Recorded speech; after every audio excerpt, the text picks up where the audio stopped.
The champagne glass trembled in my hand as I stood frozen behind the mahogany doors of Robert Rivera's study, listening to him destroy my reputation one devastating word at a time. She's nothing but a small-town opportunist who saw dollar signs. The moment she met Marcus, his voice boomed with absolute certainty.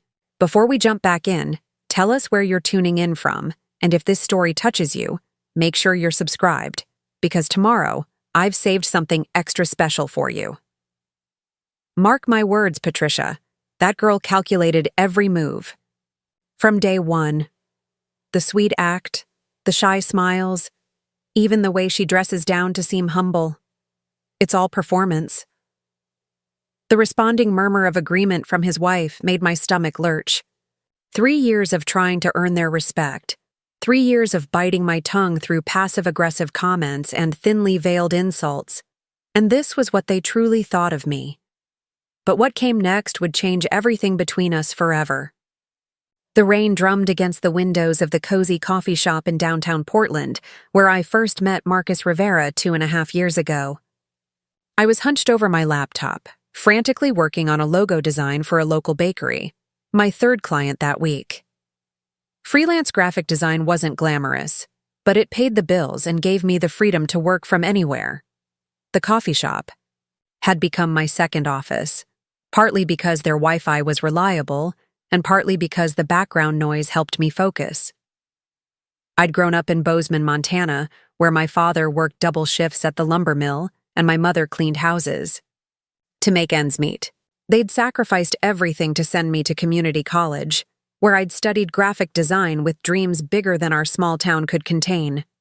Moving to Portland had been terrifying and exhilarating, sleeping on my friend Amanda's couch, for 3 months until I could afford my own tiny studio apartment above a vintage bookstore.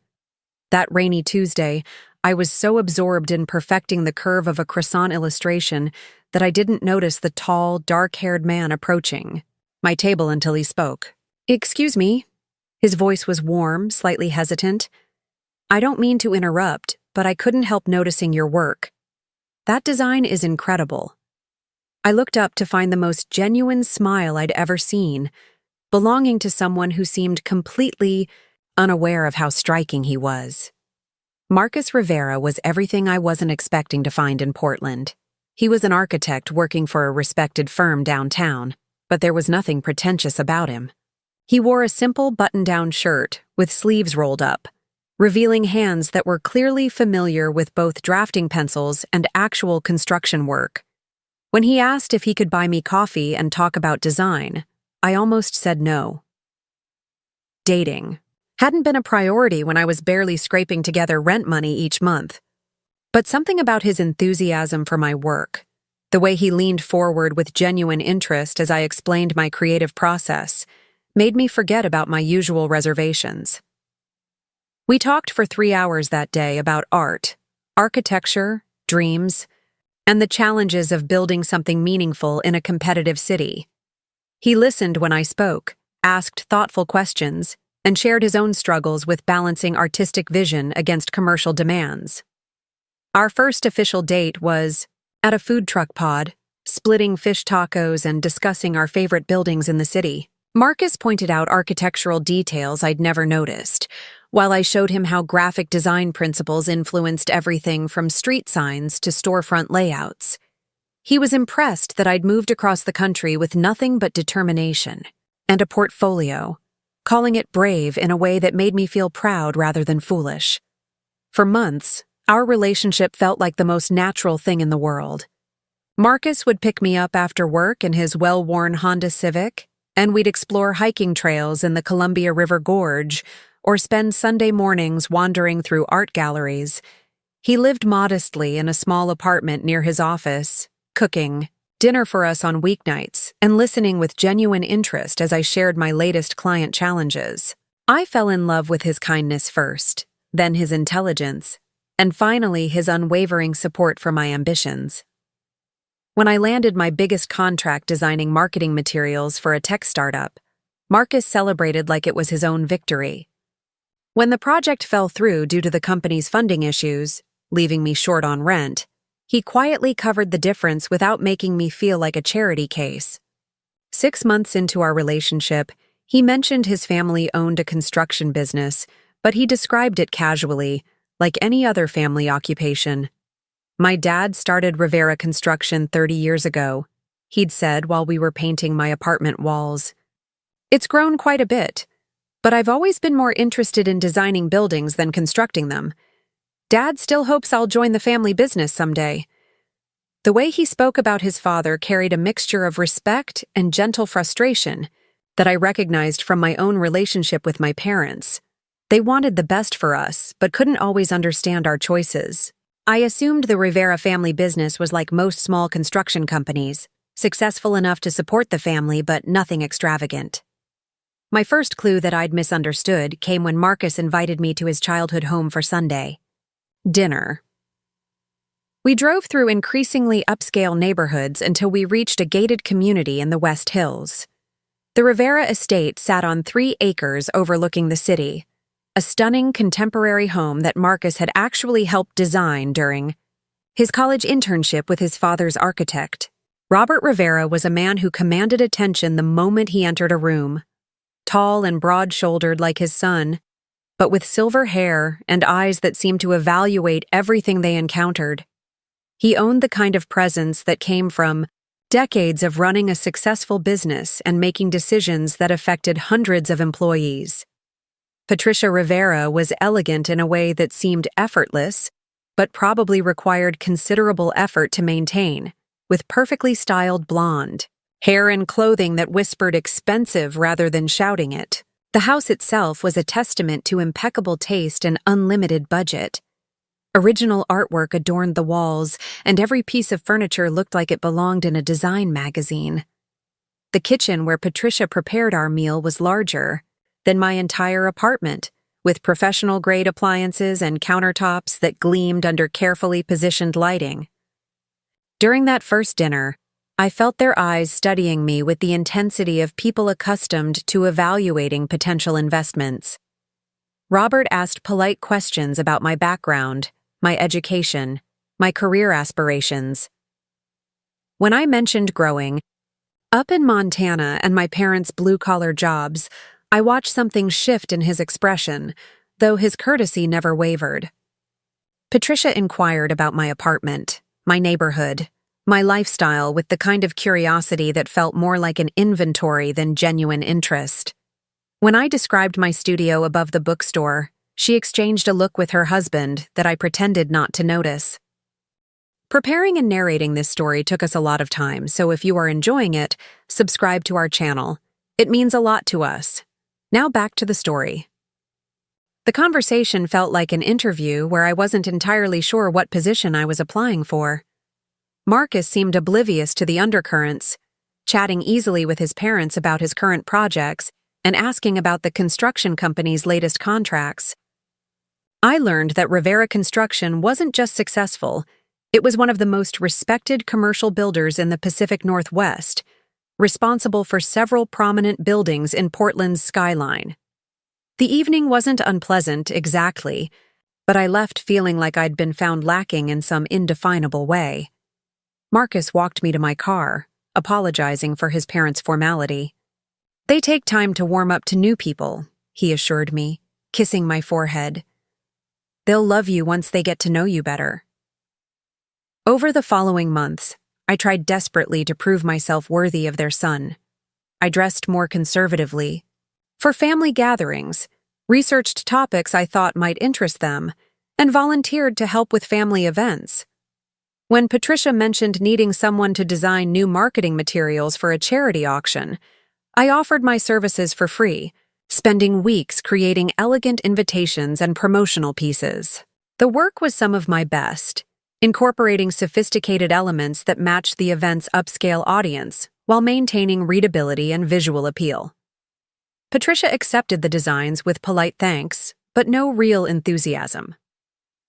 Later, I overheard her telling a friend that she'd had to make do with amateur work for the auction materials. Robert's disapproval was more subtle, but equally cutting. He'd ask pointed questions about my client base, my income, my long-term financial planning, with the tone of someone who already knew the answers were inadequate. When Marcus and I moved in together, Robert made comments about the wisdom of significant financial decisions that felt directed at me rather than his son. The criticism extended to seemingly innocent observations about my clothing, my car, my choice of restaurants when we went out as a family. Nothing was ever stated directly, but the message was clear. I wasn't sophisticated enough, successful enough, or wealthy enough to belong in their world. Marcus tried to shield me from the worst of it, but he couldn't be everywhere at once. During a family barbecue, I overheard Robert telling his business partner that Marcus was going through a phase and would come to his senses eventually. When I confronted Marcus about it later, he was genuinely upset and promised to speak with his father. The conversation apparently didn't go well. Marcus returned from his parents' house tight-lipped and frustrated, saying only that his father was set in his ways and needed time to adjust. The dynamic in our relationship began to shift as Marcus found himself constantly mediating between his family and me. I started declining invitations to family events, claiming work commitments or prior plans. The relief of not facing those evaluating stares was immediate, but it created new problems. Patricia began making comments about my absence, wondering aloud whether I was too busy for family or simply uninterested in being part of their lives. The situation reached a breaking point during Marcus's birthday celebration at an upscale restaurant his parents had chosen. I'd spent a week's income on a new dress, hoping to finally meet their standards of appropriate appearance. The evening started well enough, with Marcus genuinely happy to have everyone together, but deteriorated as Robert dominated the conversation with stories about successful business deals and wealthy family friends. When the conversation turned to Marcus's future, Robert made it clear he expected his son to eventually join Rivera Construction and settle down properly. The phrase hung in the air like an accusation, and I felt every eye at the table assessing whether I qualified as proper. Patricia added that she looked forward to planning a wedding that would reflect the family's standing in the community. I excused myself to the restroom, needing a moment to compose myself before rejoining a conversation where I felt like an unwelcome observer rather than a participant. In the mirror, I saw a young woman trying too hard to be someone she wasn't, wearing a dress that cost more than she could afford to impress people who had already decided she was unworthy. That night, lying awake next to Marcus in our shared apartment, I made a decision that would change everything. I was tired of apologizing for my background, my income, my dreams that didn't align with their expectations. If Robert and Patricia Rivera believed I was a gold digger who had trapped their son, perhaps it was time to show them exactly who Natalie Brooks really was. The next morning, I called my financial advisor, David Kim, a friend from college who now worked for a wealth management firm. "David," I said, settling into my desk chair with my morning coffee, "I need you to prepare a comprehensive financial statement. Everything. And I need it to look official." His pause was telling. "Natalie, what's going on? You never talk about your finances, even with me." I took a deep breath, realizing I was about to reveal something I'd kept hidden for years, even from Marcus. It's time some people learned the truth about who they're dealing with. The story of my actual financial situation was one I'd never told anyone in Portland, partly from habit and partly from hard-learned wisdom about how money changed people's perceptions. Growing up in Bozeman, I'd watched wealthy tourists treat locals like servants, assuming that small town meant small-minded and poor meant worthless. My parents, despite their modest jobs, had been incredibly smart with money. My father hadn't, just worked at the lumber mill. He'd invested every spare dollar in the company's stock options, slowly accumulating shares over 20 years. My mother's house cleaning business had grown into a successful service with 12 employees and contracts with several businesses. More significantly, my grandfather had been one of the early investors in a small tech company that eventually became a major player in cloud computing. When he passed away during my freshman year of college, He left me a trust fund that matured on my 25th birthday, just 6 months before I met Marcus. I'd used a small portion of the inheritance to move to Portland and establish my freelance business, but the bulk remained invested in growing. My modest lifestyle wasn't born of necessity but of choice. I'd seen how wealth could corrupt relationships and wanted to build something real with someone who loved me for who I was, not what I could provide. The irony of Robert Rivera's accusations wasn't lost on me. While he suspected me of being a gold digger pursuing his son's family money, the truth was that my net worth exceeded his by a considerable margin. The trust fund, combined with my grandfather's stock portfolio and my own careful investments, had grown to over $12 million. David worked quickly, preparing documents that would leave no doubt about my financial position. Bank statements, investment portfolios, property holdings I'd acquired but never mentioned, all presented in the kind of official format that even Robert Rivera would have to acknowledge. As I reviewed the papers in David's office, I felt a mixture of nervousness and anticipation. This revelation would change everything with Marcus's family, but it might also change things with Marcus himself.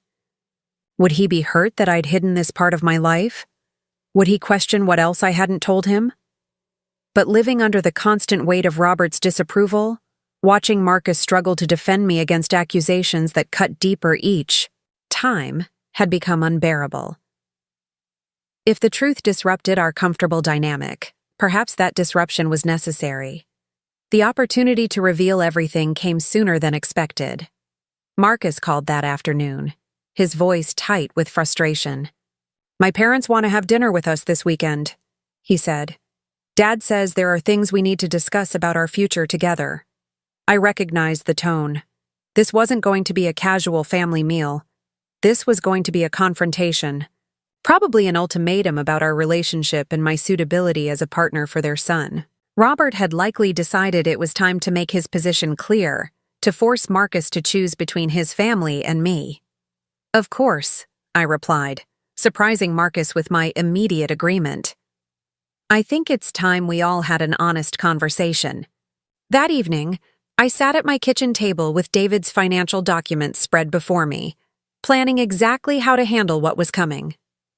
For 2.5 years, I'd allowed Robert Rivera to control the narrative about who I was and what I represented. This weekend, that would end. The anticipation was almost unbearable as I prepared for what I knew would be the most important dinner of my relationship with Marcus. I chose my outfit carefully, not trying to impress, but to feel confident and authentic.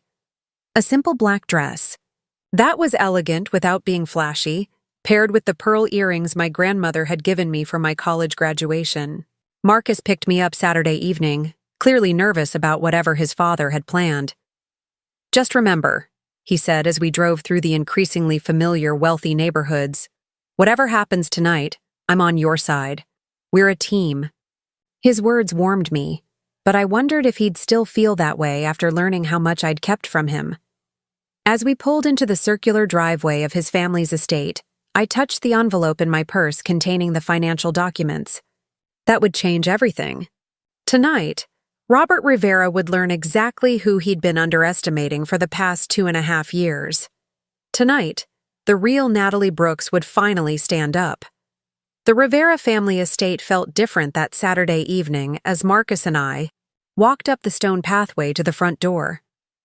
The perfectly manicured gardens and elegant exterior lighting seemed more imposing than welcoming, as if the house itself was preparing for battle. Patricia opened the door before we could ring the bell, her smile polite but strained in a way that immediately put me on edge. "Natalie, Marcus, please come in," she said, her voice carrying an undercurrent of tension that suggested this dinner would be anything but casual. "Your father is waiting in the study. He'd like to speak with both of you before we eat." The study was Robert Rivera's domain, a room designed to intimidate and impress in equal measure. Floor-to-ceiling bookshelves lined the walls, filled with leather-bound volumes and awards from various business organizations. His massive oak desk dominated one corner, while expensive artwork and photographs of construction projects covered the remaining wall space. It was a room that declared its occupant's success and authority without subtlety. Robert stood with his back to us, looking out the window at the city lights below. He was still an imposing figure at 62, his silver hair perfectly styled, and his expensive suit tailored to perfection. When he turned to face us, his expression was serious in a way that made my stomach clench with apprehension. "Please, sit down," he said, gesturing to the leather chairs arranged in front of his desk. The positioning was deliberate, placing Marcus and me in the position of supplicants seeking an audience with someone in authority. I could feel the weight of the financial documents in my purse, knowing they would soon turn this power dynamic on its head. Marcus reached for my hand as we settled into our chairs, his palms slightly damp with nervous perspiration. He clearly sensed that whatever his father had planned wasn't going to be pleasant. Robert remained standing, using his height advantage to maintain psychological control of the conversation. "I've asked you both here tonight because there are things that need to be said," Robert began, his voice carrying the authority of someone accustomed to being heard and obeyed. "Marcus, you're my eldest son, and someday you'll inherit not just Rivera Construction, but the responsibility that comes with our family's reputation and standing in this community." He paused, letting the weight of expectations settle in the room. "That means the choices you make, especially regarding marriage, affect more than just your personal happiness. They impact our family's legacy, our business relationships, and our position in Portland society." I felt Marcus tense beside me, his grip on my hand tightening. This wasn't the conversation he'd expected, and I could see him struggling to process his father's words. Robert's gaze shifted to me, his eyes cold and assessing in a way that made me feel like a problem to be solved rather than a person to be acknowledged. "Natalie," he continued, "I'm sure you're a lovely young woman in your own way, but let's be honest about what this relationship represents. You come from a very different world than ours, with very different expectations and very different resources." The condescension in his voice was unmistakable, each word carefully chosen to establish my inferior status. Patricia had entered the room quietly and stood near the doorway, her expression sympathetic but resigned, as if she'd heard this speech before and knew how it would end. "I've done some research into your background," Robert continued, moving, to stand behind his desk like a judge preparing to deliver a verdict. "Your parents work blue-collar jobs in a small Montana town. You have no college degree, no significant assets, no family connections that could benefit our business or social standing." Each statement hit like a physical blow, not because they were untrue, but because of the dismissive way he delivered them. He was reducing my entire life to a series of deficits, measuring my worth solely by standards I'd never asked to be judged against. "Furthermore," he said, opening a folder on his desk, "your income as a freelance graphic designer is inconsistent at best. You live in a studio apartment above a bookstore, drive a 10-year-old car, and have no meaningful savings or investments that I can find."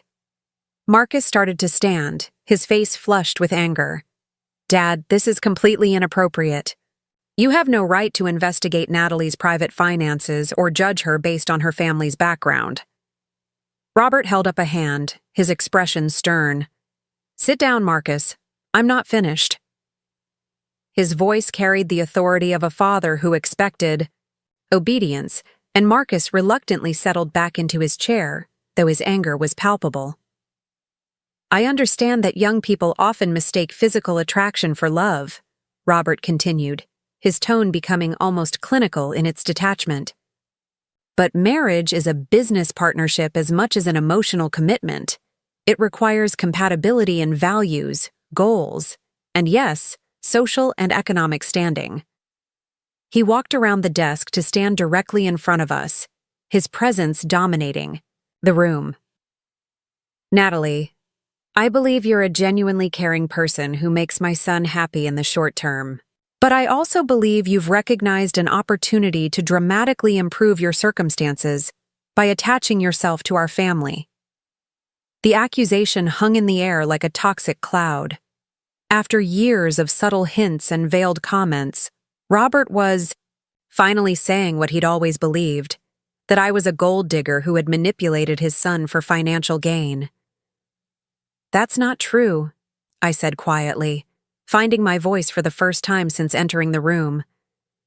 "I love Marcus for who he is, not what his family has."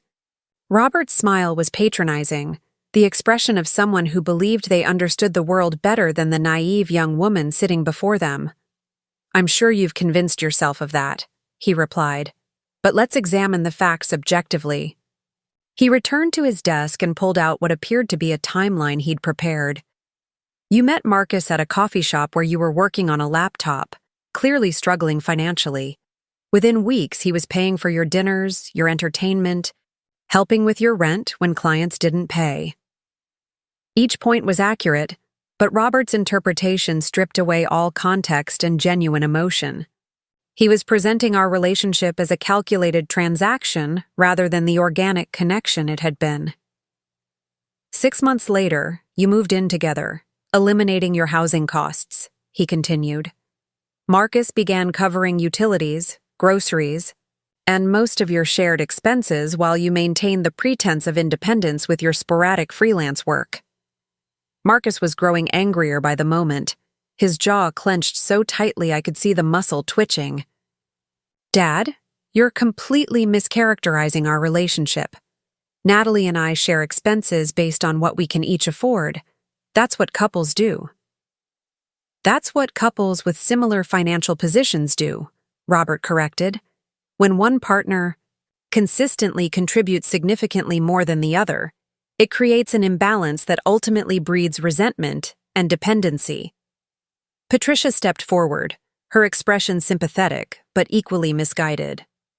"Natalie, we're not trying to hurt you," she said gently. "We're trying to prevent hurt for everyone involved. These kinds of relationships rarely work long-term because the fundamental inequality creates problems that love alone can't solve." I felt something cold and hard forming in my chest, a mixture of fury and resolve that surprised me with its intensity. For 2.5 years, I'd endured their subtle disapproval and condescending treatment, always trying to prove myself worthy of their acceptance.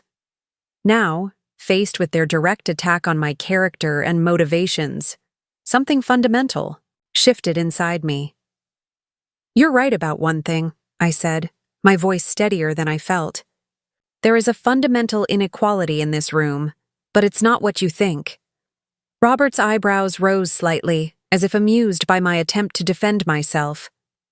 "I'm sure you believe that, but the financial realities speak for themselves." I reached into my purse and pulled out the envelope David had prepared, setting it on the coffee table between us. The simple manila envelope looked innocuous enough, but I knew it contained information that would shatter every assumption Robert and Patricia had made about me.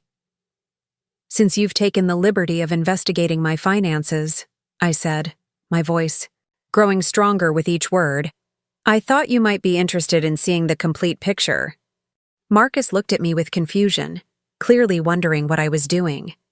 He had no idea what was in the envelope, and I realized that revealing this information would change our relationship as much as it would change his family's perception of me. "What is this?"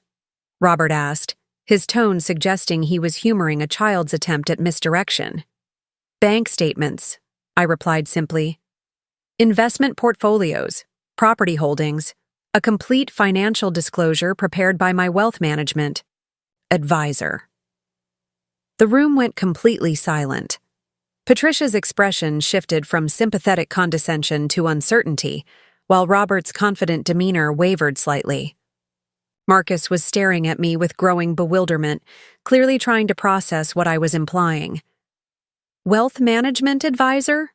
Patricia repeated, her voice barely above a whisper. I nodded, feeling a strange calm descending over me as I prepared to reveal the truth I'd hidden for so long. David Kim at Premier Financial Services. He's been managing my portfolio since I turned 25 and inherited my grandfather's estate. Robert's face had gone pale, but he maintained his composure as he reached for the envelope. I'm sure whatever modest inheritance you received was $12.7 million, I said quietly, cutting him off mid-sentence, as of last Friday's market close. The number hung in the air like a physical presence. Patricia actually staggered slightly, reaching for the back of a chair to steady herself. Marcus was staring at me with his mouth slightly open, clearly struggling to process what he'd just heard. Robert's hands trembled slightly as he opened the envelope and began examining the documents inside. I watched his face as he took in the bank statements showing account balances that dwarfed his own net worth, investment portfolios diversified across multiple sectors, and property holdings that included a vacation home in Colorado I'd purchased but never mentioned. This can't be accurate, he said finally, his voice lacking its earlier authority. These numbers? They're impossible. The trust fund was established when I was born, I explained, my voice remarkably steady considering the magnitude of what I was revealing. My grandfather, Thomas Brooks, was one of the early investors in cloud tech systems. When the company went public in the 90s, his initial investment became worth $40 million. Patricia had sunk into a chair, her perfectly composed facade cracking as she tried to process this information. But you live in that tiny apartment, you drive an old car, you dress like someone who wasn't raised to believe that wealth defines worth, I finished for her. My parents taught me that how much money you have matters far less than how you treat people and what you contribute to the world. Marcus finally found his voice, though it came out as barely more than a whisper. Natalie, why didn't you tell me? We've been together for over 2 years and you never said anything about this. I turned to face him, seeing the hurt and confusion in his eyes. This was the moment I'd been dreading, knowing that revealing my wealth might damage the authentic relationship we'd built based on who we were rather than what we owned. Because I wanted you to love me for who I am, not what I have, I said, simply. I've seen what money does to relationships, how it changes the way people see you and treat you. What we had was real, built on genuine connection rather than financial compatibility. Robert was still staring at the documents, his worldview clearly shaken by this revelation. But why live so modestly? Why work as a freelance designer when you could afford any lifestyle you wanted? Because the work fulfills me, I replied. Because I enjoy the challenge of building something with my own hands and creativity. Because I've seen what happens to people who live off inherited wealth without purpose or contribution. I stood up, feeling taller and stronger than I had in years. You've spent the past 2.5 years treating me like a gold-digging opportunist who trapped your son for financial gain. You've made assumptions about my character, my motivations, and my worth based entirely on your perception of my economic status. Patricia was crying now, quiet tears streaming down her perfectly made-up face. We had no idea, she whispered. How could we have known? You could have taken the time to actually get to know me, I said. Not unkindly, but with complete honesty. You could have looked beyond surface appearances and social classifications to see who I really am as a person. Robert set the documents down with shaking hands, his earlier confidence completely evaporated. Natalie, this changes everything. Does it? I asked, genuinely curious about his response. Because I'm exactly the same person I was 10 minutes ago.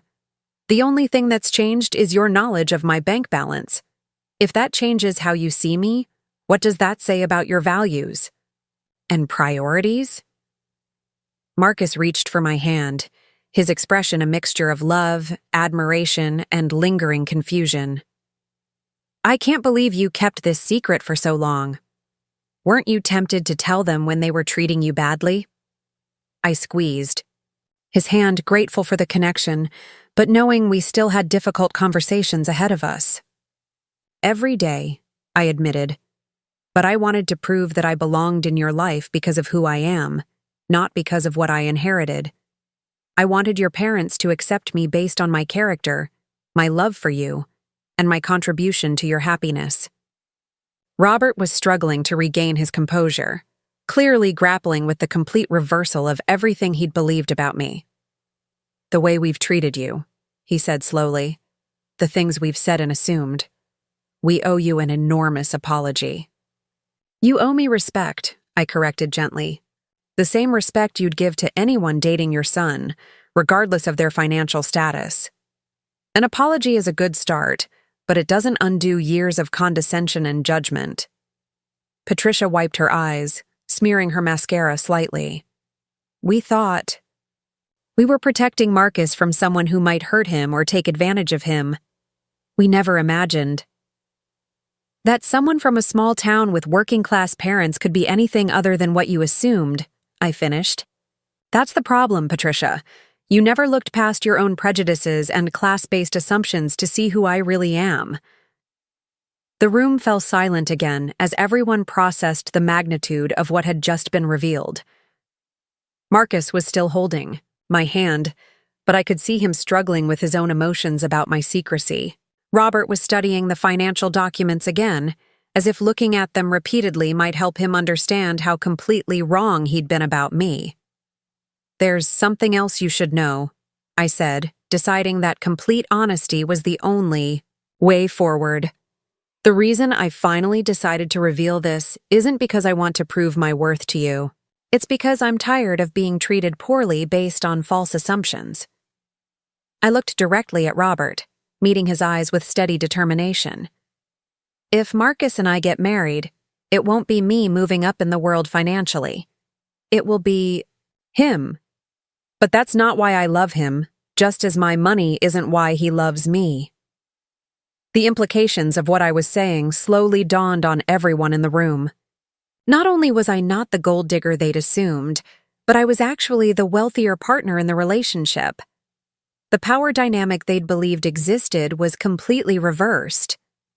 Marcus squeezed my hand tighter, his voice filled with emotion, when he spoke. "I love you exactly as much as I did before I knew about the money, but I wish you'd trusted me enough to share this part of your life." "I was going to tell you," I said honestly. "I was just waiting for the right moment, when I was sure our relationship could handle that kind of revelation. I've seen money destroy too many relationships to take it lightly." Robert stood up slowly, moving around his desk to stand directly in front of me. For a moment, I thought he might be angry about being made to look foolish, but when he spoke, his voice was filled with genuine remorse. "Natalie, I owe you more than an apology. I owe you a complete acknowledgement of how wrong I've been about you, about your motivations, and about your character." He paused, clearly struggling with words that didn't come easily to a man accustomed to being right about everything. "I let my assumptions about social class and economic background blind me to who you really are as a person. I treated you poorly based on prejudices I didn't even realize I held, and I'm deeply ashamed of my behavior." Patricia joined him, her earlier tears replaced by a look of determination. "We both are," she said firmly. "We pride ourselves on being good judges of character, but we failed completely when it came to you. We saw what we expected to see instead of looking at who you actually are." The apologies were genuine, but I could see that it would take time for any of us to move past the years of mistrust and misunderstanding. The revelation of my wealth had forced them to confront their own biases, but changing deeply held attitudes would require more than a single evening's conversation. "I appreciate your apologies," I said carefully, "but I need you to understand that this isn't just about money. It's about respect, acceptance, and the basic courtesy of treating someone decently regardless of their background or financial status." Marcus was quiet, still processing everything he'd learned about me and his family's treatment of me. When he finally spoke, his voice was thoughtful but firm. Mom, Dad, I need you to understand something. Even if Natalie had no money at all, even if every assumption you made about her background was accurate, your behavior would still be unacceptable. He stood up, his height matching his father's as he faced them both. The woman I love has been subjected to years of subtle insults, condescending treatment, and outright hostility based on nothing more than your prejudices about her family's economic status. That's not who I thought you were, and it's not the kind of family I want to be part of. Robert's face flushed with shame as he heard his son's assessment of his behavior. Marcus, you thought you were protecting me from someone you never bothered to actually know, Marcus interrupted, his voice steady but filled with disappointment. You made judgments about Natalie's character based entirely on stereotypes and assumptions, and you treated her accordingly. Patricia was crying again, but this time her tears seemed to stem from genuine recognition of how badly they'd behaved. We were so wrong, she whispered, about everything. I felt a strange mixture of vindication and sadness as I watched the Rivera family grapple with the consequences of their prejudices. Part of me was satisfied to see them forced to confront their biases, but another part of me grieved for the relationship we might have had if they'd been willing to see past their assumptions from the beginning. The evening that had started as Robert's attempt to drive me away from his son had instead become a moment of reckoning for all of us. The truth about my financial status had shattered their preconceptions, but it had also revealed uncomfortable truths about their values and character that would take time to address. As we sat in the heavy silence of Robert's study, surrounded by the symbols of his success and authority, I realized that everything between us would be different from this moment forward. The question was whether that change would lead to genuine understanding and respect, or simply a different kind of dysfunction based on my newly revealed wealth.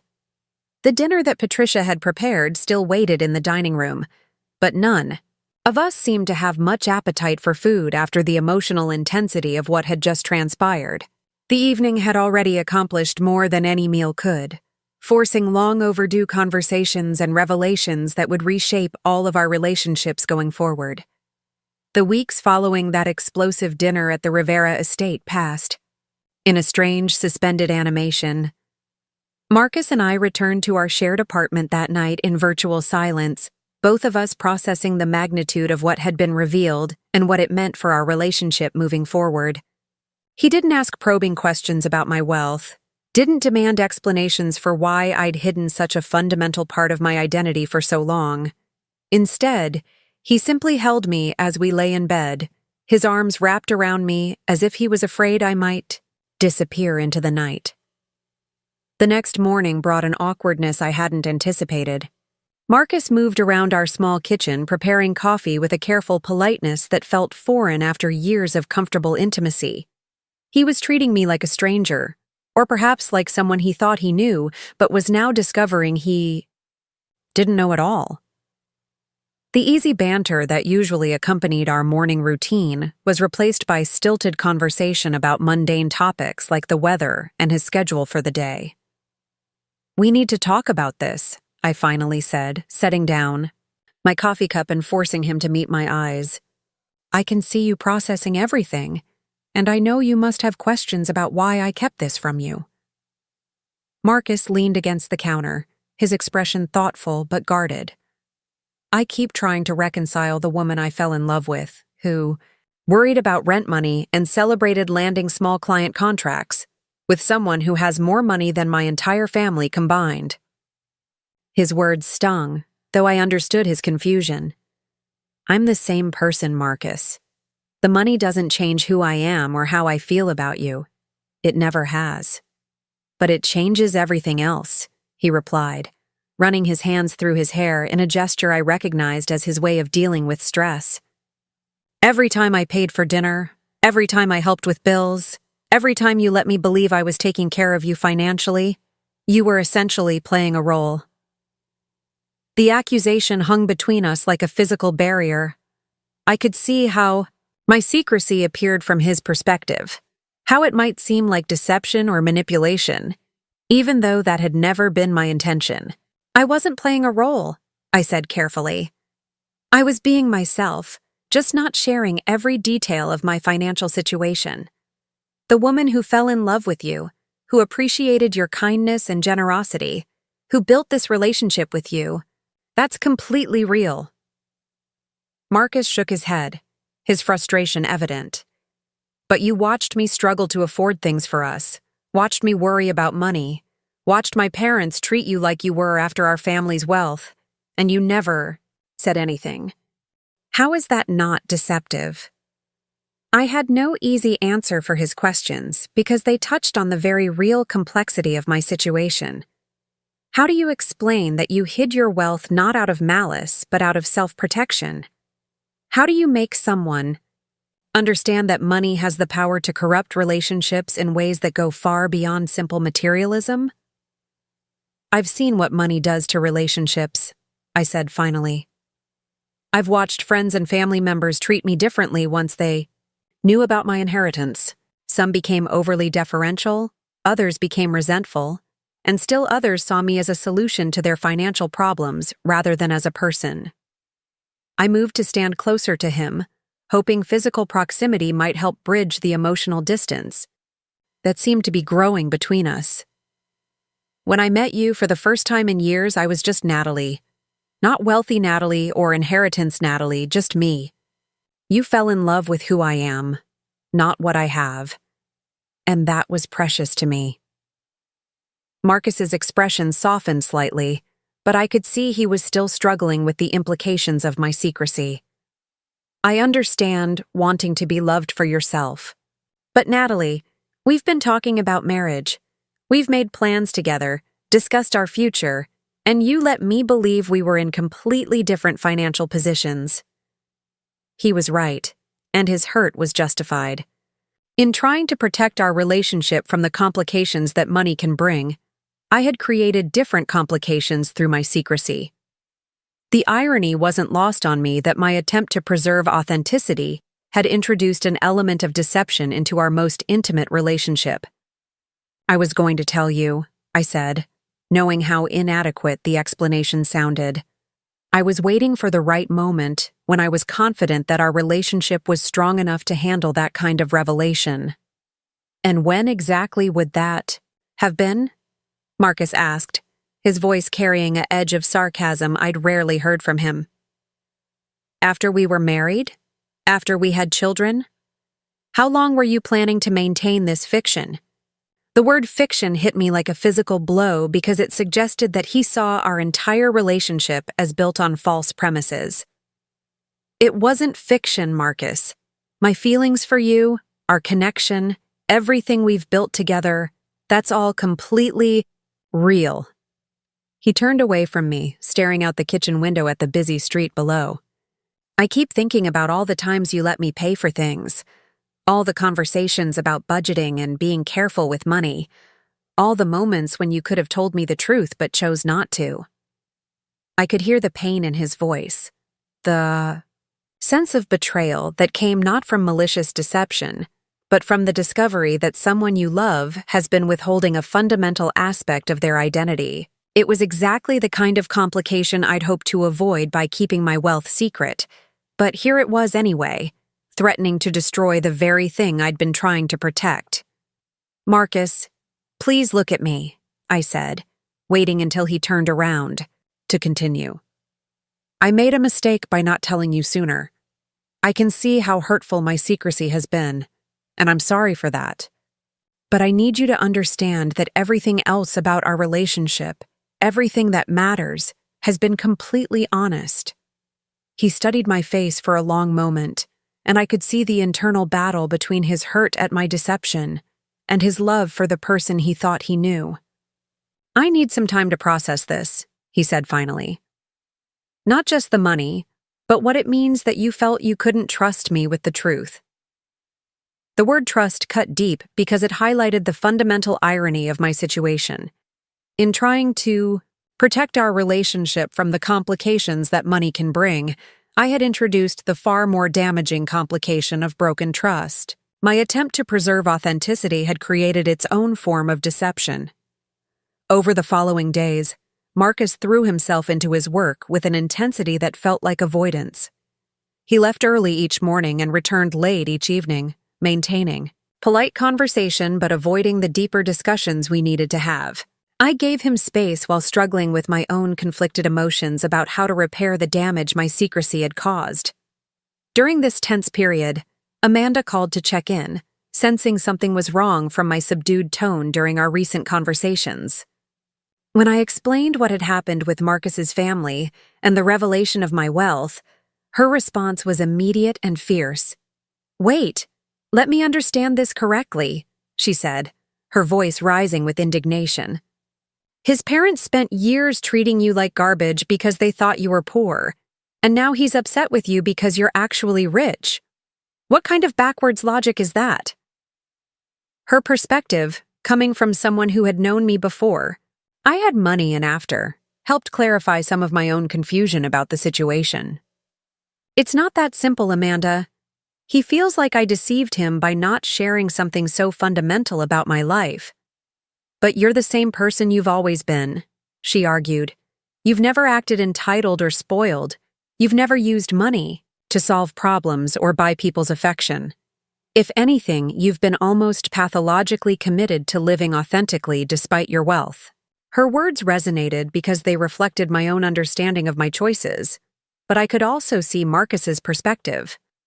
From his point of view, I had allowed him to make assumptions about our relative financial positions that influenced how he behaved in our relationship. "He feels like I let him play a role that wasn't necessary," I explained. "Like I allowed him to be the provider when I could have been providing for both of us." Amanda was quiet for a moment before responding. "Natalie, honey, the fact that you have money doesn't obligate you to spend it on other people or to reveal your financial status to anyone, even someone you're in a relationship with. You're allowed to have boundaries around your wealth." Her support was comforting, but it didn't resolve the fundamental issue between Marcus and me. Trust, once damaged, requires intentional effort to rebuild, and I wasn't sure how to bridge the gap that my secrecy had created. The breakthrough came unexpectedly when Marcus returned home one evening to find me crying over a phone call with my parents. They had heard about the situation through Amanda, who had called them out of concern for my well-being, and their response had been characteristically supportive, but also heartbreaking. "We raised you to be humble and to judge people by their character, not their bank accounts," my mother had said. "If this young man can't appreciate those values, then maybe he's not the right person for you. Money or no money." My father's perspective had been even more direct. "You don't owe anyone access to your inheritance, Natalie. That money is yours to share or not share as you see fit. If he's more concerned about you having money than about you as a person, then his priorities are wrong." Their unwavering support had reduced me to tears, partly from gratitude and partly from the recognition that I might lose the relationship I'd worked so hard to protect through my secrecy. Marcus sat down beside me on the couch, his earlier distance replaced by immediate concern. "What's wrong? What happened?" Through my tears, I explained the conversation with my parents and their perspective on the situation. As I spoke, I could see something shifting in Marcus's expression, a recognition that perhaps he had been viewing the situation too narrowly. "Your parents are right," he said quietly. "You don't owe me or anyone else access to your financial information. I've been so focused on feeling deceived that I haven't considered how difficult it must have been for you to navigate this." His acknowledgement opened the door for the honest conversation we'd been avoiding since the night at his parents' house. For the first time since the revelation, we talked openly about my relationship with money, my fears about how wealth changes, relationships, and the specific experiences that had shaped my decision to keep my inheritance private. "I watched my college roommate's boyfriend start treating her differently after he found out her family had money," I explained. "Suddenly he expected her to pay for everything, and when she didn't, he accused her of being stingy and selfish. Their relationship became about her money instead of about them as people." Marcus listened intently as I shared story after story about relationships that had been corrupted by wealth, either through resentment, entitlement, or the simple fact that money creates power imbalances that can be difficult to navigate. I fell in love with you because you saw me as an equal, I continued. You treated me with respect and kindness without any ulterior motives. When you helped with bills or paid for dinner, it was because you wanted to take care of me, not because you thought I needed you to. But I did think you needed me to, Marcus said, his voice filled with a new understanding. Part of what I loved about our relationship was feeling like I was contributing something valuable, like I was taking care of someone I loved. This admission revealed the heart of his struggle with my revelation. His identity as a provider and protector had been challenged by the discovery that I didn't need his financial support. In hiding my wealth, I had inadvertently allowed him to build part of his self-worth around a role that wasn't necessary. You do take care of me, I said, reaching for his hand. Every day, in dozens of ways that have nothing to do with money. You listen when I'm frustrated with work. You make me laugh when I'm stressed. You hold me when I'm sad. None of that changes because of my bank balance. We talked through the night, working through the complex emotions that my revelation had triggered for both of us. Marcus acknowledged that his hurt came partly from wounded pride and partly from a sense that he had been performing a role based on incomplete information. I acknowledged that my secrecy, however well-intentioned, had created the very complications I'd been trying to avoid. By morning, we had reached a new understanding. My wealth was a fact that would require ongoing navigation in our relationship, but it didn't have to define or destroy what we'd built together. More importantly, we had established a commitment to complete honesty going forward, recognizing that trust could only be rebuilt through consistent transparency. The situation with his parents proved more complex to resolve. Robert called several times in the days following our confrontation, leaving voicemails that alternated between elaborate apologies and requests to meet again so he could make amends properly. Patricia sent flowers with a note expressing her shame at how she had treated me and her hope that we could start over. Their attempts at reconciliation were clearly genuine, but I found myself struggling with how to respond. Years of subtle hostility and condescension couldn't be erased with apologies and flower arrangements, especially when those apologies seemed motivated primarily by the discovery of my wealth, rather than by genuine recognition of their poor behavior. They're trying, Marcus said one evening as we discussed how to handle his parents' overtures. It's awkward and probably inadequate, but they're genuinely remorseful about how they treated you. I understood his desire to believe his parents were capable of change, but I remained skeptical about their motivations. Are they sorry they treated me badly, or are they sorry they misjudged my financial status? Because those are very different things. It was a fair question, and one that Marcus couldn't easily answer. The timing of their remorse, coming immediately, after learning about my wealth, suggested that their change of heart was at least partially motivated by embarrassment at having been so wrong about me, rather than by genuine recognition of their prejudices. I think it's both, he said finally. They're embarrassed about being wrong, but I also think seeing those financial documents forced them to confront their own biases in a way they couldn't ignore. Amanda's perspective, when I shared it with her, was characteristically blunt. They spent years treating you like trash because they thought you were poor, and now they want to be best friends because you're rich. That tells you everything you need to know about their character. Her assessment was harsh, but not entirely unfair.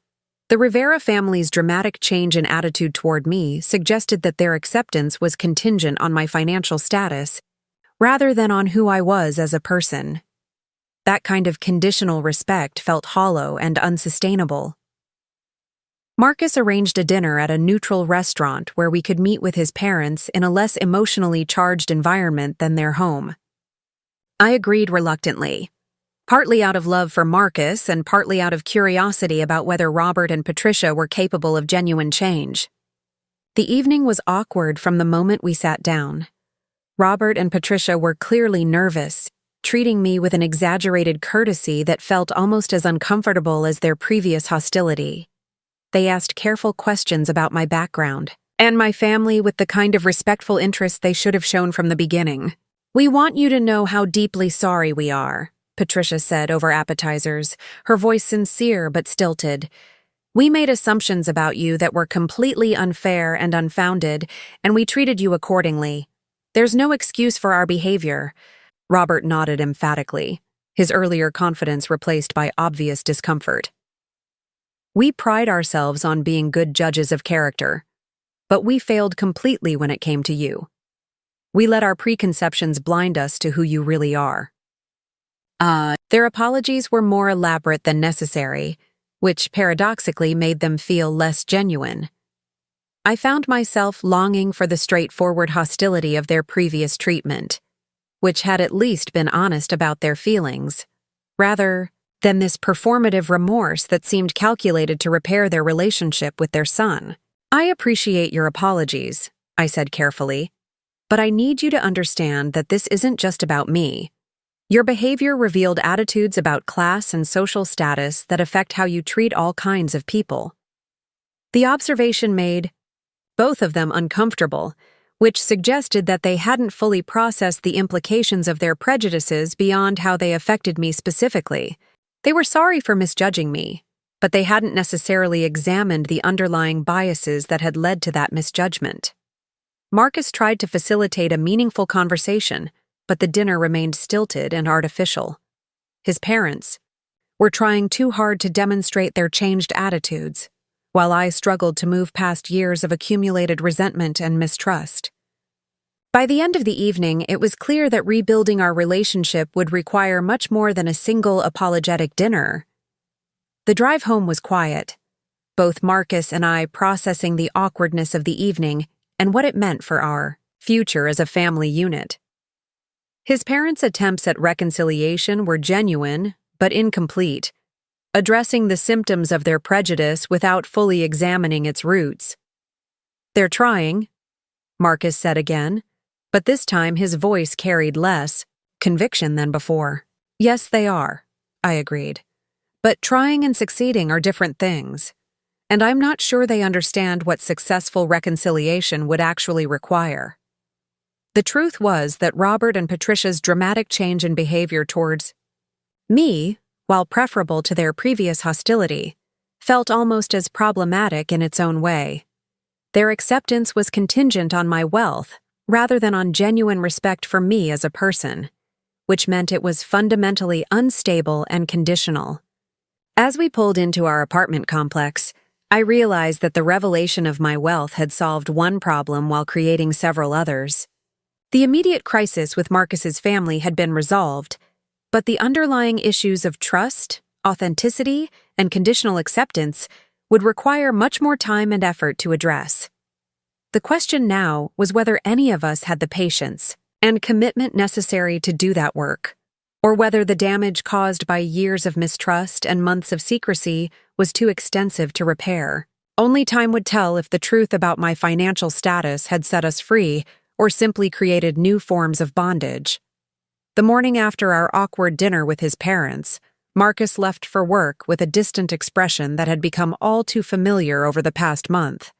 Our relationship felt like it was suspended in amber, neither moving forward nor completely falling apart, but frozen in a state of careful politeness that exhausted both of us.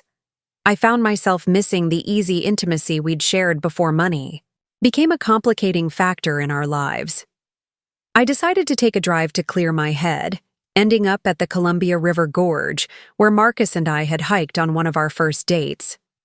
The familiar trails and stunning vistas should have been comforting, but instead, they highlighted how much distance had grown between us since that carefree time when our biggest concern was whether we'd packed enough water for the hike. My phone buzzed with a text from Catherine Thompson, my former art professor from community college, who had become a mentor and friend over the years.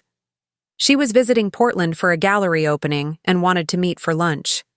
Kat had always been perceptive about people and relationships, and I found myself hoping her outside perspective might help me navigate the current crisis.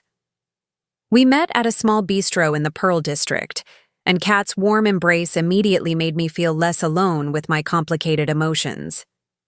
She was in her 60s, with silver hair and paint-stained fingers that spoke to her ongoing commitment to her art, despite her teaching responsibilities. Her presence reminded me of who I'd been before I got caught up in the Rivera family drama. "You look tired, honey," she said, studying my face with the same attention she brought to her artwork. "And not the good kind of tired that comes from working hard on something you love. This is the kind of exhaustion that comes from carrying emotional weight that's too heavy for one person." Over lunch, I found myself telling her everything. The years of subtle hostility from Marcus's parents, the careful way I'd hidden my wealth, the explosive confrontation that had revealed my financial status, and the complicated aftermath that was threatening to destroy the relationship I'd worked so hard to protect. Kat listened without judgment, occasionally asking clarifying questions, but mostly allowing me to process my emotions through storytelling. When I finished, she sat quietly for a moment, stirring her coffee thoughtfully. "Let me ask you something," she said finally. "If you had to do it all over again, would you still hide your wealth from Marcus and his family?" The question forced me to examine my choices more honestly than I'd been willing to do since the revelation. "I don't know," I admitted. "Part of me thinks everything would have been simpler if I'd been upfront from the beginning. But another part of me believes that Marcus fell in love with who I really am precisely because money wasn't a factor." Kat nodded, understanding the complexity of my dilemma. "Here's what I've learned in 63 years of living and 35 years of teaching young people about art and life. Authenticity isn't about revealing every detail of your personal history to everyone you meet. It's about being true to your core values and treating others with honesty and respect." She leaned forward, her expression serious but kind. "You've been authentic in every way that matters. You've lived according to your values. You've treated people well, and you've built genuine relationships based on who you are rather than what you have. The fact that you didn't share your financial information doesn't make you inauthentic." Her perspective offered a different framework for understanding my choices, one that was less focused on disclosure and more focused on integrity. "But Marcus feels like I deceived him by letting him make assumptions about our relative financial positions." "Marcus feels challenged in his identity as a provider and protector," Kat corrected gently. "That's a very different thing than being deceived. His hurt isn't really about your secrecy. It's about discovering that a role he valued in your relationship wasn't necessary." The insight was illuminating because it explained why our conversations about trust and honesty hadn't seemed to address the real source of Marcus's discomfort. His struggle wasn't primarily about my keeping secrets. It was about reconceptualizing his place in our relationship now that he knew I didn't need his financial support. "What do I do with that information?" I asked, feeling both relieved to understand the problem better and overwhelmed by its complexity. Kat smiled, the expression of someone who had helped many students work through difficult personal challenges. "You help him understand that being needed isn't the same as being wanted, and that wanting someone is actually much more meaningful than needing them." The conversation with Kat shifted something fundamental in my understanding of the situation. Instead of focusing on defending my choice to keep my wealth private, I needed to help Marcus understand that his value in my life had never been dependent on his ability to provide for me financially. That evening, I waited for Marcus to come home with a new sense of clarity about what I wanted to say to him. When he walked through the door, looking tired and preoccupied, I asked him to sit down so we could have an important conversation. "I've been thinking about what you said regarding feeling like you were playing an unnecessary role in our relationship," I began, choosing my words carefully. "And I want you to understand something crucial about why I fell in love with you." Marcus settled onto the couch beside me, his expression guarded but attentive. The careful distance he'd been maintaining felt less pronounced, as if he was also ready for a different kind of conversation than the ones we'd been having. When I met you, I had already learned to be completely self-sufficient, I continued. I could take care of myself financially, emotionally, and practically. I didn't need anyone to rescue me or solve my problems or provide for me in any material way. I paused, making sure he was understanding the significance of what I was saying.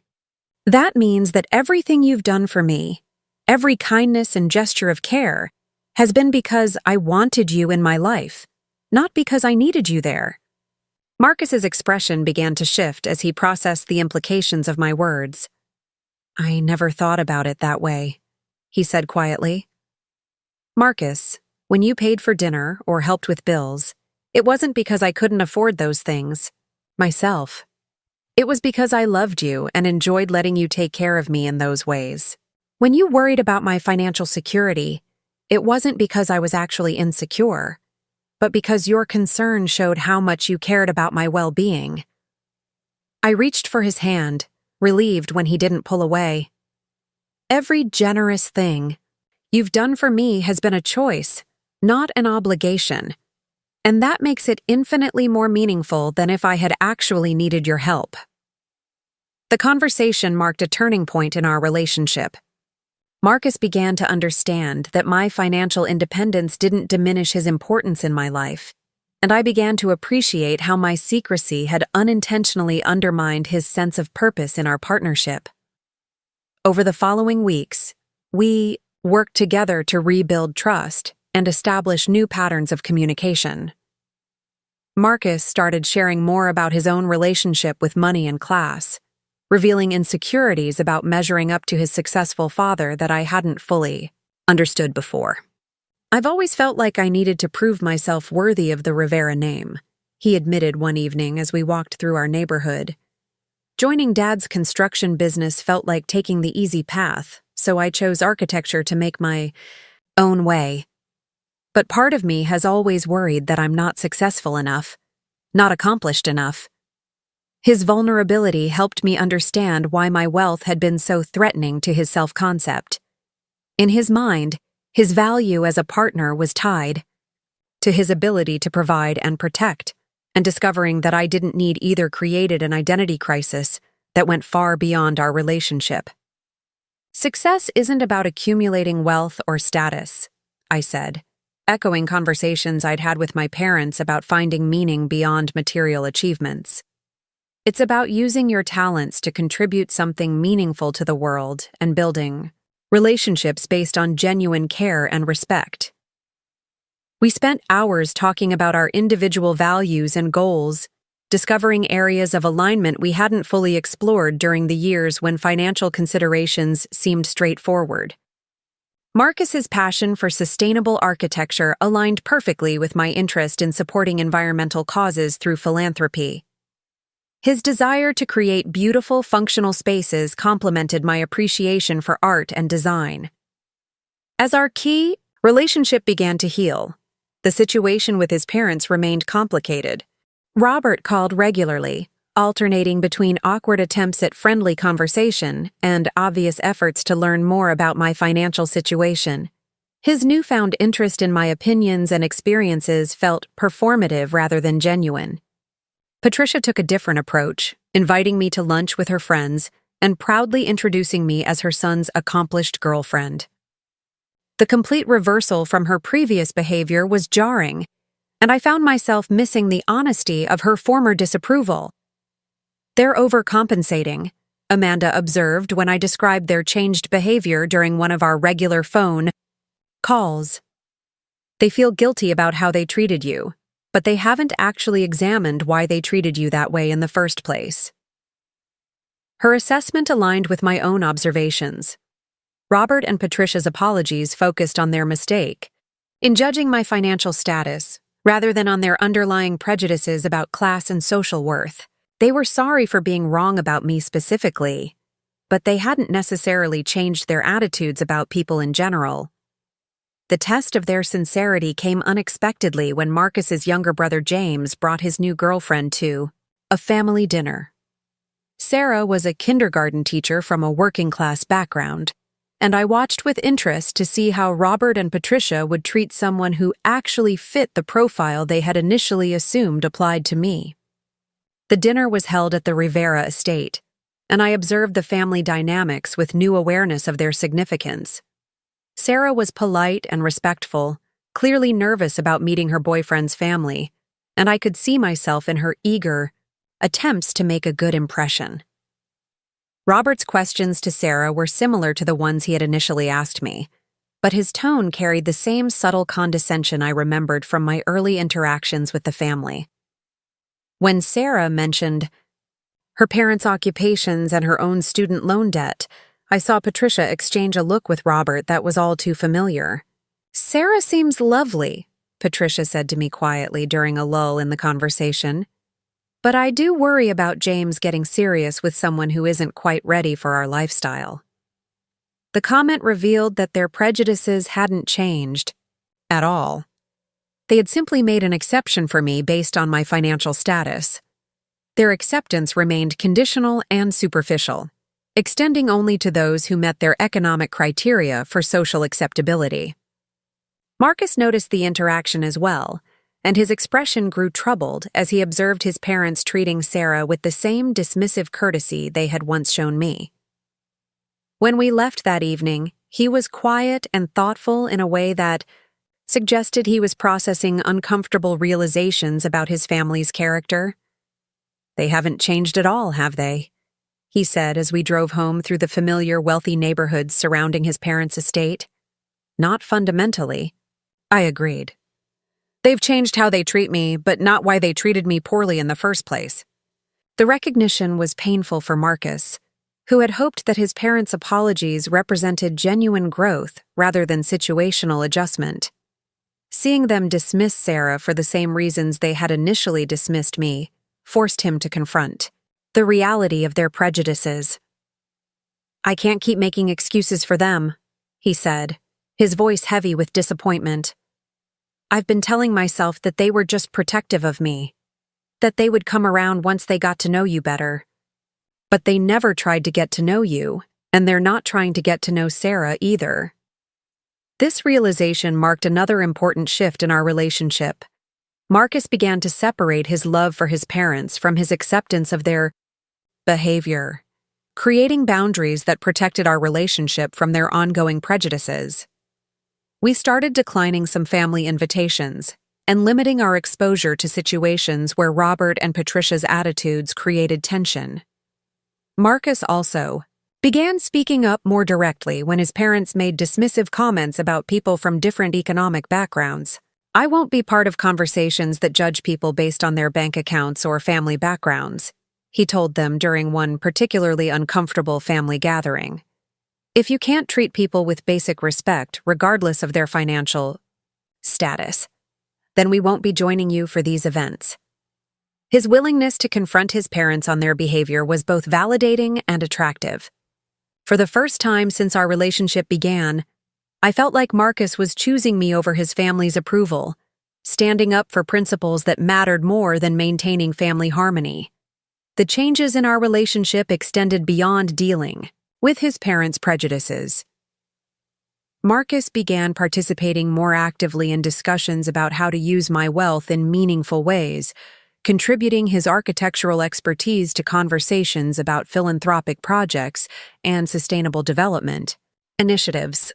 "I've been thinking about starting a foundation focused on affordable housing design," he said one evening as we reviewed information about various charitable organizations.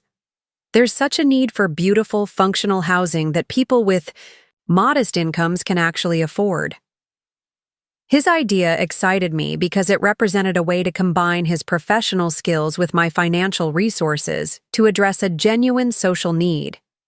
For the first time since my wealth had been revealed, we were talking about it as a tool for positive impact rather than as a source of relationship complications. We spent several weeks researching housing initiatives and meeting with experts in affordable development. Marcus's enthusiasm for the project reminded me of why I had fallen in love with him in the first place. His combination of idealism and practical skills, his desire to create something meaningful rather than simply accumulating wealth or status. The foundation became a joint project that helped us develop new patterns of collaboration and shared purpose. Instead of my money being a source of awkwardness or inequality between us, it became a resource we could use together to make a positive difference in the world. As our relationship strengthened and found new equilibrium, I reflected on how much we had both grown through the crisis of revelation and reconciliation. Marcus had learned to value himself for qualities that went beyond his ability to provide financially, while I had learned the importance of vulnerability and trust in intimate relationships. The situation with his parents remained imperfect, but we had established boundaries that protected our relationship while maintaining basic family connections. Robert and Patricia continued their performative acceptance of me while revealing their unchanged prejudices toward others, but their attitudes no longer had the power to hurt me in the same way. Most importantly, Marcus and I had developed a deeper understanding of each other's values and insecurities, creating a foundation for marriage that was more solid than anything we could have built on the surface-level compatibility of our early relationship. The revelation of my wealth, which had initially seemed like it might destroy everything we had built together, had instead forced us to examine what we truly valued in each other and in our shared future. We emerged from the crisis with greater honesty, stronger communication skills, and a clearer sense of our individual and collective purposes. As I prepared for the next phase of our relationship, I felt confident that we could handle whatever challenges arose, armed with hard-won wisdom about the difference between needing someone and choosing them, between conditional acceptance and genuine love. 6 months after the explosive revelation at the Rivera family dinner, Marcus and I stood in the community center we had helped fund through our newly established affordable housing foundation. The building buzzed with activity as families toured. Model apartments designed with Marcus's architectural vision and built with sustainable materials that would keep costs low while maintaining dignity and beauty. A young mother named Elena walked through one of the units with her 2 children, her eyes bright with hope as she examined the efficient kitchen layout and the large windows that filled the space with natural light.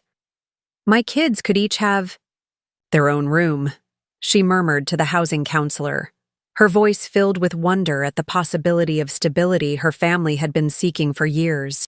Marcus stood beside me, watching Elena's reaction with the quiet satisfaction of someone whose work was making a tangible difference in people's lives. This project had become more than just a way to use my inherited wealth purposefully.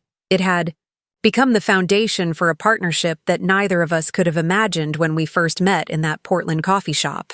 "She reminds me of my mother," Marcus said quietly, observing Elena's careful attention to practical details like storage space and proximity to public transportation. Always focused on what would be best for her family, always making the most of whatever resources were available. His comment surprised me because Marcus rarely spoke about his mother in terms that acknowledged her practical wisdom rather than her social anxieties. The months of working together on the foundation had given him new perspective on the difference between survival and status, between genuine accomplishment and inherited privilege. The community center was hosting an open house to celebrate the completion of our first housing development, and the event had drawn interest from city officials, other nonprofit organizations, and families hoping to qualify for future units. Local news stations had covered the story, focusing on the innovative design elements that made quality housing affordable without sacrificing beauty or functionality. Robert and Patricia arrived precisely on schedule, dressed impeccably and clearly uncomfortable with the diverse crowd that filled the community center. I watched them navigate the room with polite smiles that didn't quite reach their eyes, making small talk with city council members while carefully avoiding extended conversations with the families who would actually live in the housing we had built. "Natalie, dear, this is quite an impressive turnout," Patricia said, approaching me with the kind of bright enthusiasm she now used whenever discussing my philanthropic activities. "You and Marcus have really created something wonderful here." Her praise felt hollow because I could see her surveying the crowd with the same evaluative gaze she had once turned on me. The working-class families, the single mothers, the elderly, Residents on fixed incomes all received the same polite acknowledgement without genuine engagement or interest. Robert joined us, shaking hands with Marcus with obvious pride in his son's achievement. "The architecture is really outstanding," he said, and I could hear the genuine appreciation in his voice for Marcus's professional skills. "You've managed to create spaces that feel spacious and elegant despite the budget constraints." "Thank you, Dad," Marcus replied, but I could see the tension in his shoulders. Over the months of working on this project, he had become increasingly aware of his parents' inability to see the people we were serving as anything more than statistics or charity cases. The moment that crystallized everything came when Elena approached our small group, her children trailing behind her as she looked for someone to thank for the opportunity her family had been given. She was holding the keys to her new apartment, having just completed the final paperwork that would allow her family to move in the following week. "Excuse me," she said, her voice slightly nervous but determined. "I wanted to thank whoever is responsible for this program. My family has been on waiting lists for decent housing for 3 years, and this apartment is going to change everything for us." Marcus stepped forward immediately, his face lighting up with genuine warmth. "Elena, right? I remember meeting you during the application process. How do the spaces feel now that you've had a chance to walk through them?" "Like a miracle," she replied simply, and I could see tears forming in her eyes. "My son is starting middle school next month, and for the first time, he'll have his own space to do homework. My daughter can have friends over without being embarrassed about where we live." Patricia's response to Elena's gratitude was polite, but distant, the kind of acknowledgement someone might give to a person providing a service rather than someone whose life had been meaningfully impacted by our work. Robert nodded approvingly, but with the detached benevolence of someone viewing poverty from a comfortable distance. The contrast between Marcus's genuine engagement with Elena and his parents' performative charity was stark and illuminating. Marcus asked about her children's interests, listened to her concerns about the neighborhood schools, and offered practical suggestions based on his knowledge of the area. His parents smiled and made appropriate sounds of encouragement, while clearly waiting for the conversation to end so they could return to networking with other donors and officials. After Elena moved on to explore more of the community center, Marcus turned to his parents with an expression I had never seen before. It was a mixture of disappointment and clarity, as if he was finally seeing them with complete honesty for the first time. "Did you hear what she said about her son having space to do homework?" he asked them, his voice carrying an edge of challenge. "Did you understand what that means for a family that's been living in overcrowded conditions?" Patricia looked confused by the intensity of his question. "Of course, dear. It's wonderful that these families are getting help. You should be very proud of what you've accomplished." "I am proud," Marcus replied, "but not because we're helping these families as if they're different from us in some fundamental way. I'm proud because we're addressing a basic human need for safe, dignified housing that every person deserves, regardless of their income level." Robert frowned, clearly uncomfortable with the direction of the conversation. "Marcus, no one is suggesting these people don't deserve decent housing. We're here supporting your project, aren't we? You're here because it reflects well on the family to be associated with successful philanthropy," Marcus said, his voice calm but firm. "But you're not here because you actually care about Elena or her children as individuals worthy of respect and consideration." The accusation hung in the air between them like a challenge that couldn't be ignored or deflected. Patricia's face flushed with embarrassment, while Robert's expression hardened with the defensive anger of someone being confronted with uncomfortable truths about themselves. "That's completely unfair," Patricia protested.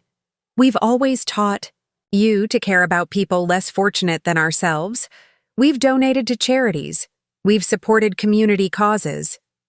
"You've written checks," Marcus corrected, "but you've never actually engaged with people whose experiences are different from yours." You've maintained your distance while feeling good about your generosity. I watched this confrontation unfold with a mixture of pride in Marcus's courage and sadness for the pain it was causing him to finally acknowledge his parents' limitations. This was the conversation we had been building toward since the night. My wealth was revealed, the moment when Marcus would have to choose between enabling his parents' prejudices and standing up for his own values. Your mother and I have worked hard for everything we have, Robert said, his voice carrying the defensive tone of someone whose worldview was being challenged. If that success allows us to help others, I don't see why our motivations matter, as long as people are being helped. Because charity without respect is just another form of condescension, Marcus replied, and I could hear echoes of our many conversations about the purpose and ethics of philanthropy. Because treating people as objects of pity rather than as equals deserving of dignity perpetuates the very attitudes that create inequality in the first place. The argument was becoming more heated, drawing curious glances from other attendees at the open house. I stepped closer to Marcus, not to mediate the conflict, but to show my support for his willingness to confront his parents' attitudes directly. We should probably continue this conversation somewhere more private, I suggested, nodding toward a small office space that Marcus had been using for project coordination. The four of us moved to the office, where the conversation could continue without creating a scene at what was supposed to be a celebration of community achievement. Once the door closed, Robert's composure cracked slightly, revealing the frustration he had been suppressing. I don't understand what's happened to you, Marcus, he said, his voice carrying the bewilderment of a parent whose child had grown beyond their comprehension. We raised you to be successful, to contribute to your community, to make something of yourself. And you have. But now you seem angry with us for the very values that made your success possible. Marcus sat down heavily in one of the office chairs, suddenly looking exhausted by the emotional weight of confronting his parents. I'm not angry about success, Dad. I'm disappointed that you equate financial achievement with moral worth, that you judge people's value based on their economic status rather than their character. That's not what we do, Patricia insisted, but her protest lacked conviction. We've always been generous to people in need. You've been generous to people you consider beneath you, Marcus corrected gently. There's a difference between helping someone you see as an equal who happens to need assistance and helping someone you see as fundamentally different from yourself. The distinction he was drawing reflected months of conversations we had shared about the philosophy behind our foundation work. We had tried to structure our programs in ways that preserved dignity and agency for the families we served, treating housing as a human right rather than as charity for the deserving poor. When you first met Natalie, Marcus continued, you treated her poorly because you assumed she was financially inferior to our family. When you learned about her wealth, you immediately changed your behavior toward her. But your attitude toward Sarah, toward Elena, toward anyone who actually fits the profile you initially assigned to Natalie, that hasn't changed at all. Robert's face darkened with embarrassment and anger at having his prejudices laid out so clearly. We apologized to Natalie for our mistakes. We've tried to make amends for our initial misunderstandings. You apologized for being wrong about her financial status, I said, speaking up for the first time since we had entered the office. But you never apologized for the attitudes that made you treat me poorly in the first place. And you certainly haven't changed those attitudes when it comes to other people. Patricia looked genuinely confused, as if she couldn't understand the difference between apologizing for a factual error and examining the underlying prejudices that had led to that error. But we were wrong about you, she said. Doesn't that prove we're capable of changing our minds when presented with new information? It proves you're capable of making exceptions, Marcus replied, but not that you're capable of changing your fundamental beliefs about what makes people worthy of respect and consideration. The conversation continued for another hour, with Robert and Patricia alternating between defensive justifications of their behavior and bewildered requests for Marcus to explain what they had done wrong.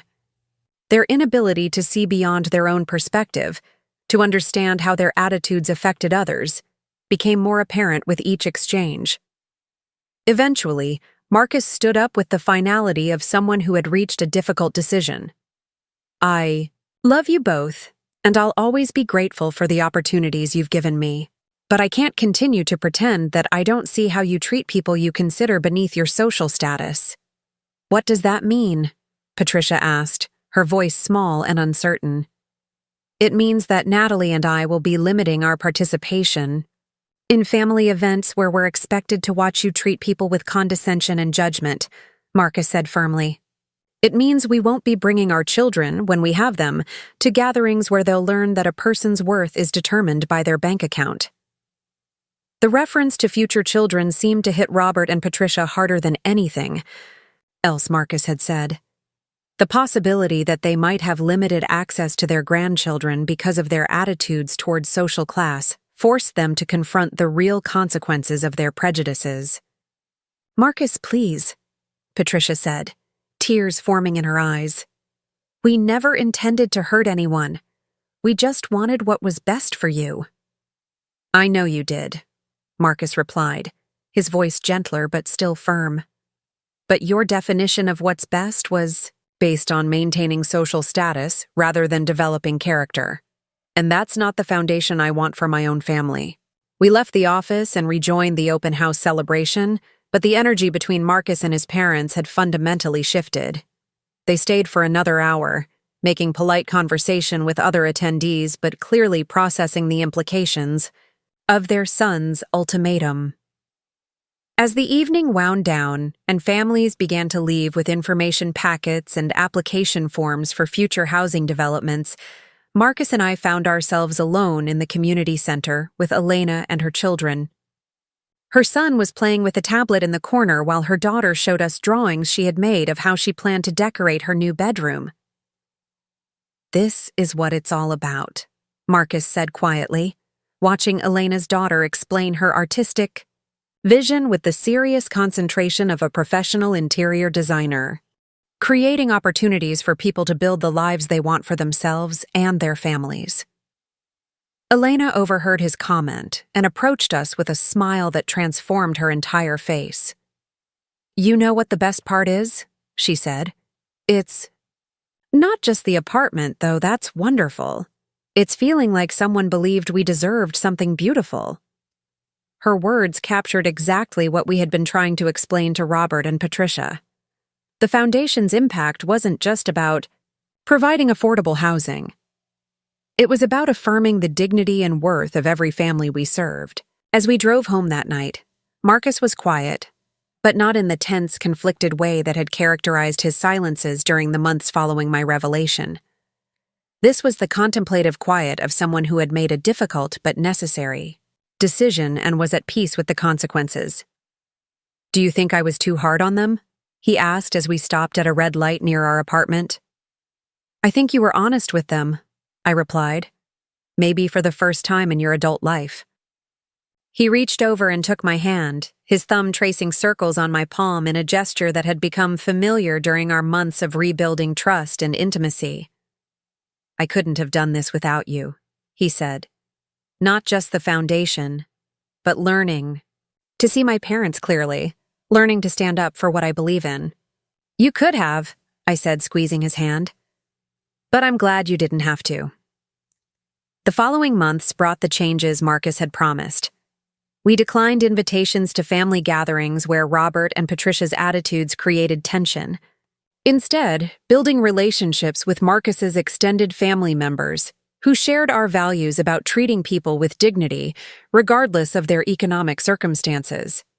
James, Marcus's younger brother, proved to be a surprising ally in this process. His relationship with Sarah, the kindergarten teacher, had deepened despite his parents' subtle disapproval, and he began joining us for holidays and celebrations that focused on genuine connection rather than social performance. Robert and Patricia made several attempts to repair their relationship with Marcus, but their efforts continued to focus on surface-level changes rather than the fundamental examination of their attitudes that would be necessary for real reconciliation. They attended charity events and made larger donations to various causes, but their interactions with service staff, with people from different economic backgrounds, with anyone they perceived as socially inferior, remained unchanged. Marcus grieved the loss of the close relationship he had once had with his parents, but he also felt liberated from the constant tension of trying to bridge the gap between their values and his own. Our relationship deepened as we built a shared life based on mutual respect, common purpose, and the kind of authentic partnership that can only exist between people who choose each other freely. A year after the community center open house, Marcus proposed to me at the site of our second housing development, which was nearing completion. He had designed a small garden space in the center of the complex where children could play and neighbors could gather, and he asked me to marry him, surrounded by the tangible evidence of what we could accomplish together. Our wedding was small and deliberately intimate, held at a vineyard in the Willamette Valley, with close friends and family members who celebrated our love rather than our social or economic compatibility. Elena and her children attended, along with several other families from our housing programs, their presence a reminder that the most meaningful relationships transcend traditional social boundaries. Robert and Patricia came to the wedding, but their discomfort with the guest list and the casual elegance of the celebration highlighted how far apart we had grown. They remained polite but distant, treating the occasion as a social obligation, rather than as a joyful celebration of their son's happiness. As Marcus and I exchanged vows in the golden light of a Pacific Northwest sunset, surrounded by people who loved us for who we were rather than what we represented, I felt profoundly grateful for the journey that had brought us to this moment. The revelation of my wealth, which had initially seemed like it might destroy our relationship, had instead forced us to examine what we truly valued in each other and in our shared future. We had learned that genuine partnership isn't about financial compatibility or social status. It's about shared values, mutual respect, and the willingness to grow together through whatever challenges arise. We had discovered that love isn't diminished by difficult conversations or family conflicts. It's strengthened by the commitment to choose each other again and again, especially when that choice requires courage. Most importantly, we had found a way to use the privileges we had been given, whether through inheritance or family connection or professional success, to create opportunities for others to build lives of dignity and purpose. The foundation work that had begun as a way to channel my wealth into meaningful impact had become the cornerstone of a marriage based on shared mission rather than mere compatibility. As we danced to our first song as husband and wife, I looked out at our guests and saw the community we had chosen to build around ourselves. It wasn't defined by economic status or social position, but by the common commitment to treating every person with respect and creating a world where everyone has access to the basic requirements for a flourishing life. The champagne toast that Robert had given at our reception was polite and appropriate, but it was Elena's words that captured what our marriage meant to the people whose lives we hoped to touch. "Thank you for showing us that love isn't about what you can get from someone," she had said, raising her glass toward Marcus and me. "It's about what you can build together when you believe in each other and in something bigger than yourselves." Up next, you've got 2 more standout stories right on your screen. If this one hit the mark, you won't want to pass these up. Just click and check them out.